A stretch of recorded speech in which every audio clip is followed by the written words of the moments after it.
Hello everyone, this is The Live. I'm your director, Michael Bishop. And today we got special guests here, the 30th of February? 30th of February. Alright, so where are you guys from? Stratford originated. We're a mix, basically. Like, most of us come from various cities, like Stratford, Milford. Me, sometimes Milford. And I moved into West Haven for school.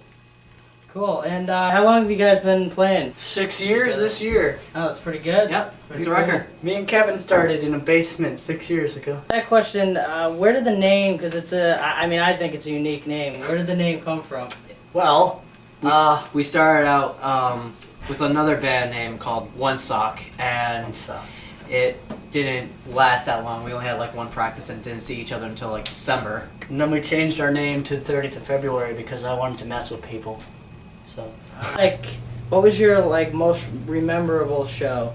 Like on that, pretty much your best show. we've got a lot of those though because I've played in my boxers and a Superman cape. We played Toads a lot. I think that's an important one, Toad, just because it's such a big How venue. about each personally? How about how's that? You first. Toads, for me, I mean, I just joined the band 4 years ago. The bass 4 years ago. 4 months ago. The bass player before me is a good friend of mine, and he was on his way out of the band. And he said, "Hey, Rob, you want to join the band?" And I'm like, "Yeah, I want to join the band."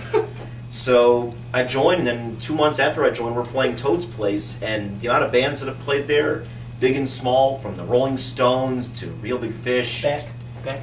just names after names. Just to be on that stage was just amazing. And unless we play at Abbey Road Studios or something, it's going to be hard to top that for a while. Wow. Me. Well, we've played over like 100-something gigs, so. The April 1st show when I played in my underwear and we debuted a lot of the songs we play now. That was fun. We had a lot of people there, I remember. It was at the Teen Center in Woodbridge. And Toad's Place. Toad's Place is always fun. We played there a couple times. And we got a bigger crowd there, I guess. People that don't know us, and then other bands that say they like us. And band contacts, friends in the music industry. That's the word. I can't pick. That's my final answer.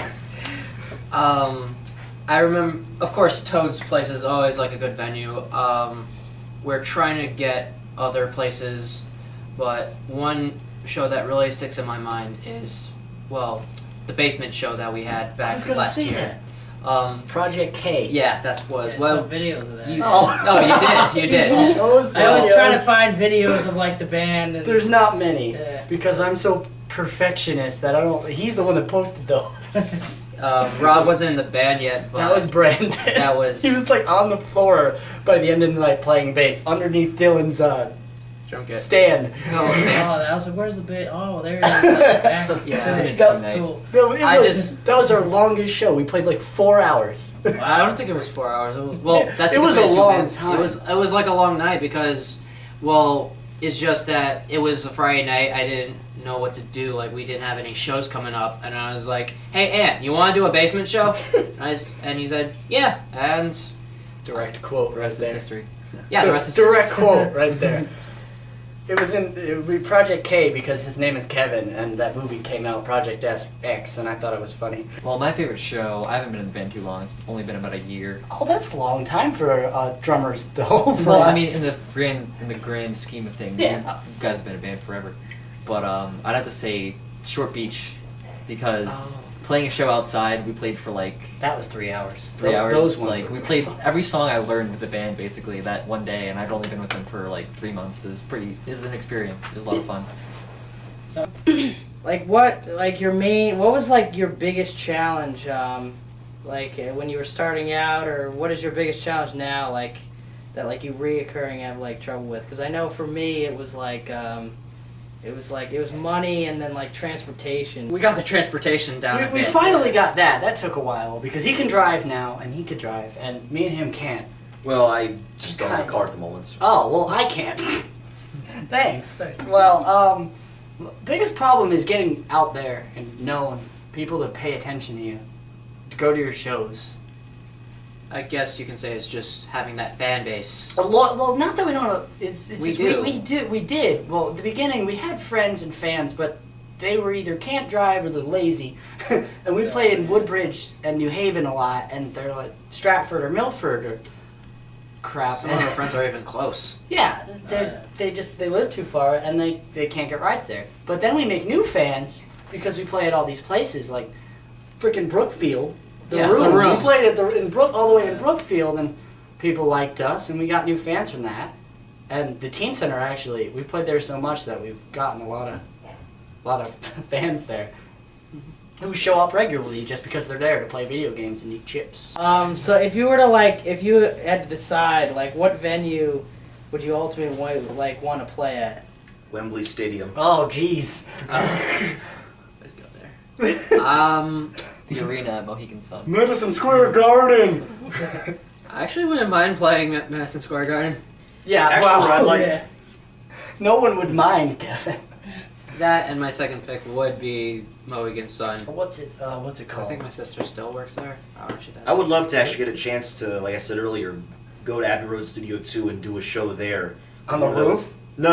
On the roof. I said Abbey Road Studio 2. Oh, I thought you meant the... No, that's Apple Studio. Oh, I'm sorry. Right in the studio and just perform, same place Beatles performed at and all those other bands.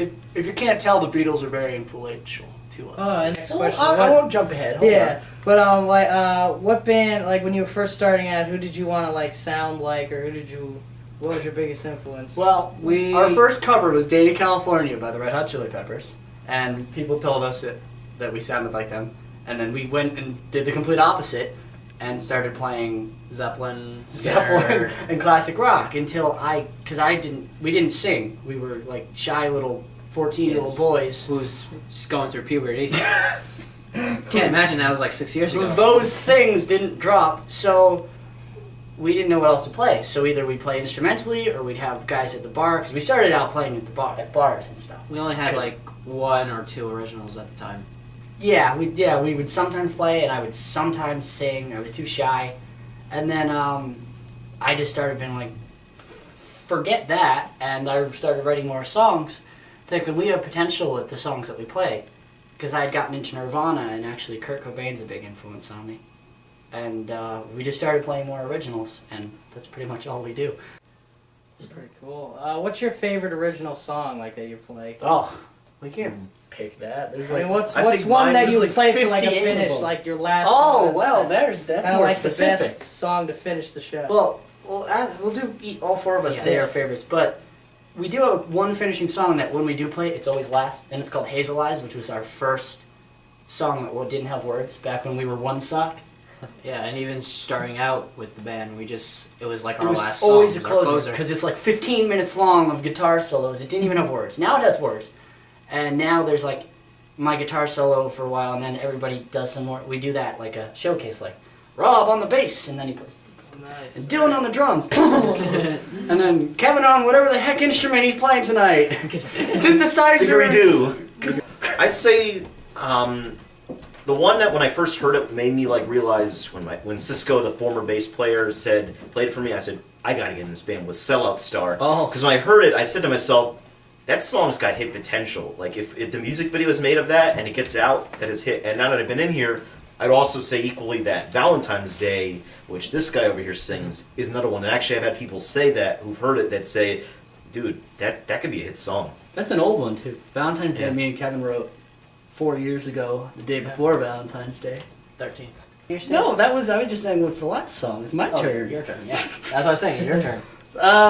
It's really hard because I wrote so many that I just have too many songs, but there's ones that are fun to play, and Maybe is one of my favorite songs to play live. It's really short, and we're actually going to play that one. So, get here. Hazel Eyes is just definite because I thought it was the best riff I ever wrote. The long one, but Maybe.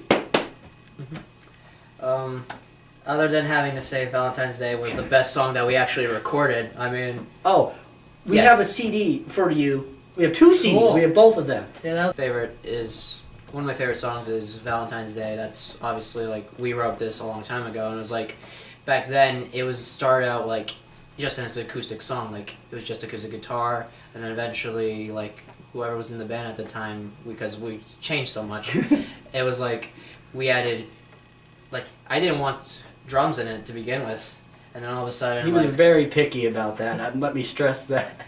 and eventually like I guess one of us like added distortion to guitar, so we had to add drums. But the drummer, whoever drummed for us that whatever night, Not naming any names. it or was anything. just it didn't matter. It was like it just the drummers changed. It was just that the drums weren't solid enough, or at least definitive. But This kid joins, and Kevin's face lights up. because when I guess this was like you had like how many? When we went into the studio It's- to record that EP, Dylan had like barely heard that song before, Yeah. if at all. Right. And we're like, let's do Valentine's Day. And Dylan's, what's one? What? What's that one again? And he just kicked it out like, It was that's it. That's Yeah. how it's supposed to sound. Like usually when I write drum parts to a song, I think about it for a real long time when I'm listening to it. But for that one, I played it after I heard it like twice, and now that's after listening to it for so long. It's what I played then is what I like to play now. Usually that's not what happens. It was just but- perfect. Yeah, I I got- thought I got it, lucky Sometimes there. it just clicks. it was just like Yeah. powerful, and it kicked you in the face. and plus just Yeah, adding on to it. It was like the longest time we've like at to put It's much like- to a song. We added like guitar leads, we had piano. It's like It's like a project that you work on for a very long time, and it just pays off. How much money into it's gonna be that one. But as far as my favorites, like I have my favorites to listen to, my favorites to play. I'd say the number one like combination of both those two would be Valentine's Day. Two. Probably my favorite to play would be Fluke, Oh. and my favorite to listen to would have to be 22. After we pieced back together something, we stopped playing the song. Occasionally we play it like as a closer or like a what the heck, why a not? one-time only One- thing. We've probably played it twice live in 5 years since then. So the fact that Dylan likes it, to me, feels pretty good inside there. So